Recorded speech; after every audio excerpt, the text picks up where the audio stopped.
आपको दिखाते हैं सुपरफास्ट 25 खबरें। नेपाल में सोशल मीडिया पर बैन से शुरू हुए बवाल के बाद आक्रोशित प्रदर्शनकारियों ने राष्ट्रपति के निजी आवास को किया आग के हवाले। राष्ट्रपति रामचंद्र पौडेल ने दिया अपने पद से इस्तीफा। नेपाल में सोशल मीडिया पर बैन से शुरू हुआ बवाल, जिसके बाद आक्रोशित प्रदर्शनकारियों ने प्रधानमंत्री केपी शर्मा ओली के निजी आवास को किया आग के हवाले। प्रधानमंत्री ओली ने भी अपने पद से दिया इस्तीफा। नेपाल में सोशल मीडिया पर बैन के बाद शुरू हुए हिंसक प्रदर्शन के दौरान प्रदर्शनकारियों ने नेपाल के संसद भवन में लगाई आग। कई पूर्व प्रधानमंत्री और मंत्रियों के घरों को भी प्रदर्शनकारियों ने फूंका। नेपाल में सोशल मीडिया पर बैन से शुरू हुए आंदोलन में हिंसक प्रदर्शन लगातार जारी। सरकार विरोधी प्रदर्शनों के बीच आक्रोशित प्रदर्शनकारियों ने काठमांडू स्थित सुप्रीम कोर्ट में लगाई आग। प्रदर्शनकारियों ने सुप्रीम कोर्ट की कई जरूरी फाइलें भी जला दी। नेपाल की राजधानी काठमांडू में विरोध प्रदर्शन के दौरान प्रदर्शनकारियों ने नेपाल के सबसे बड़े मीडिया हाउस कांतिपुर पब्लिकेशंस के ऑफिस में लगाई आग। सोशल मीडिया पर बैन से शुरू हुए आंदोलन के बाद पूरे नेपाल में हिंसक बवाल जारी। एनडीए के उम्मीदवार सीपी राधाकृष्णन चुने गए। देश के नए उपराष्ट्रपति सीपी राधाकृष्णन को मिले 452 सांसदों के वोट। वहीं विपक्ष के उम्मीदवार बी सुदर्शन रेड्डी को मिला 300 वोटों का समर्थन। सीपी राधाकृष्णन के उपराष्ट्रपति निर्वाचित होने पर प्रधानमंत्री नरेंद्र मोदी, गृहमंत्री अमित शाह, रक्षा मंत्री राजनाथ सिंह सहित तमाम बड़े नेताओं ने दी बधाई। पीएम मोदी ने कहा, संवैधानिक मूल्यों को मजबूत करेंगे सीपी राधाकृष्णन।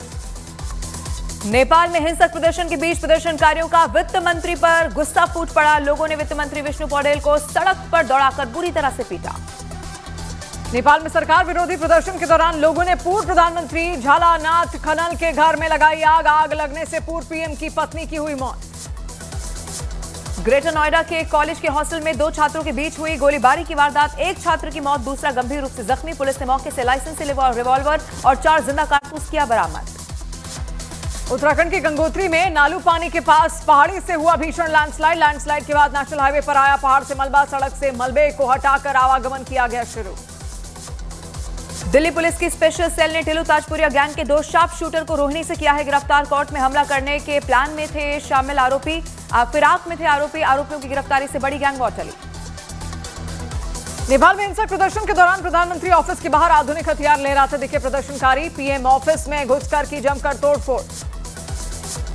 प्रधानमंत्री नरेंद्र मोदी ने बाढ़ प्रभावित पंजाब और हिमाचल प्रदेश का किया दौरा। पीएम मोदी ने पंजाब के लिए 1600 करोड़ रुपए तो वहीं हिमाचल प्रदेश के लिए 1500 करोड़ की वित्तीय सहायता की घोषणा की।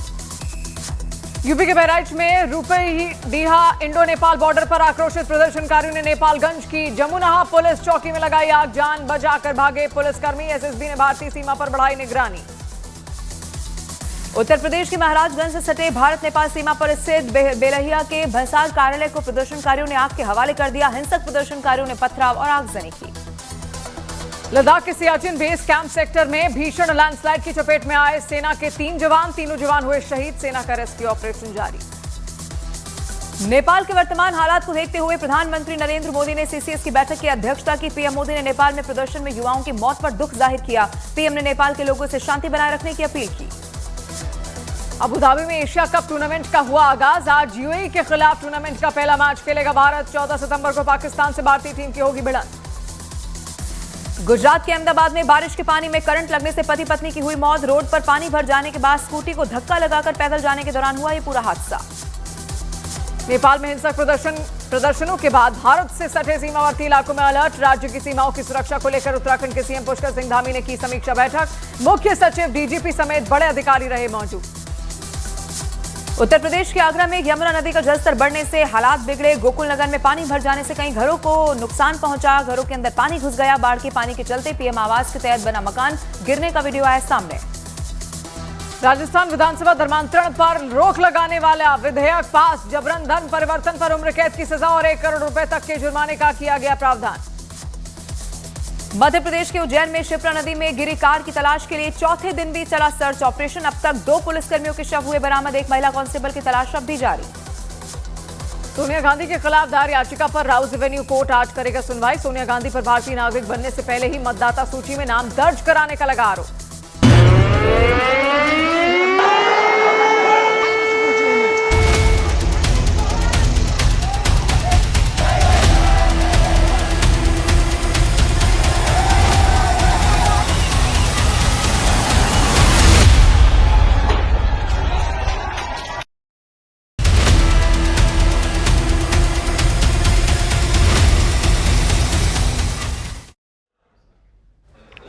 तो नेपाल में प्रदर्शनकारियों का गुस्सा नेपाल के विदेश मंत्री पर भी फूटा है। प्रदर्शनकारियों ने आरजू देउबा के घर पर हमला कर दिया और बंधक बनकर उनके साथ मारपीट की है। इस दौरान प्रदर्शनकारियों ने विदेश मंत्री आरजू देउबा के पति और नेपाल के पूर्व पीएम शेर बहादुर देउबा पर भी हमला कर दिया, जिसके बाद पूर्व पीएम को सेना ने अपने अंडर ले लिया और उनको सुरक्षित स्थान पर पहुंचाया। लेकिन जो विदेश मंत्री हैं आरजू देउबा, उनको प्रदर्शनकारियों ने बंधक बना लिया है। इस दौरान उनके साथ जमकर मारपीट की गई है। प्रदर्शनकारियों का गुस्सा सबसे ज्यादा इन मंत्रियों पर इसलिए फूट रहा है या फिर पूर्व मंत्रियों पर इसलिए फूट रहा है क्योंकि उनका आरोप है कि इतने सालों में इन नेताओं ने, इन मंत्रियों ने नेपाल की जनता के लिए कुछ नहीं किया और अपने बच्चों को विदेश भेजकर यहाँ पे उनकी सारी जो पैसा था, जमीन थी, जायदाद थी, लूट लिया गया और उस पर ऐश करते हुए नजर आए। लेकिन जो नेपाल की वाकई में जनता है वो 10% की बेरोजगारी पर भी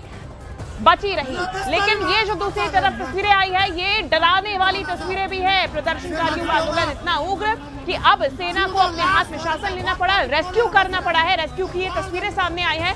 ये तस्वीरें आप देख रहे हैं। एक तरफ देखिए जहां प्रदर्शनकारियों की तरफ से ये पूर्व पीएम है शेर बहादुर और साथ ही साथ में आरजू देउबा के पति भी है जो कि मौजूदा विदेश मंत्री नेपाल में। वहीं दूसरी तरफ सेना ने एक तरफ पूर्व पीएम को रेस्क्यू किया और उसके बाद में आरजू देउबा, जिनको बंधक बना लिया गया था और बंधक बनाकर उनके साथ मारपीट की गई है, उन्हें भी सेना की तरफ से रेस्क्यू किया गया।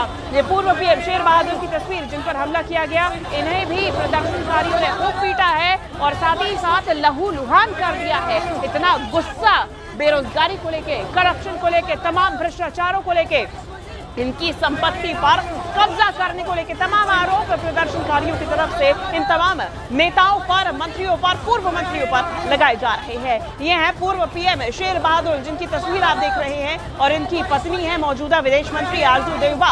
इन्हें भी बंधक बना लिया गया और प्रदर्शनकारियों ने इन्हें जमकर पीटा है। ये तस्वीरें लगातार नेपाल से सामने आ रही हैं और दो तस्वीरें आपको दिखा रही हैं बार बार। ये जो है ये पूर्व पीएम की तस्वीर है, इनके घर पर हमला किया गया और इनकी पत्नी जो मौजूदा विदेश मंत्री हैं आरजू देउबा, उन्हें भी बंधक बना लिया गया है। सेना ने फिलहाल दोनों को ही रेस्क्यू करके अपने अंडर ले लिया है और सुरक्षित स्थान पर पहुंचा दिया है। वहीं दूसरी तरफ प्रदर्शनकारी अभी थमने का नाम नहीं ले रहे हैं। उनकी तरफ से लगातार इन नेताओं के, मंत्रियों के घरों पर हमला बोला जा रहा है और साथ ही साथ में इसके पहले सोशल मीडिया पर जो बैन हुआ था वो बताया जा रहा है कि इसी वजह से था कि सोशल मीडिया पर भी एक्सपोज करने का काम इन तमाम मंत्रियों को और इनके बच्चों को किया जा रहा था, जो कि एक लग्जूरियस लाइफस्टाइल चाहे नेपाल में चाहे विदेशों में जाकर जी रहे हैं। वहीं दूसरी तरफ यहाँ पे नेपाल की जो वाकई में जनता है, उनके खाने तक के लाले पड़े हुए हैं। यहाँ की नेपाल की जनता की जो आबादी है उसकी 10% बेरोजगारी दर है।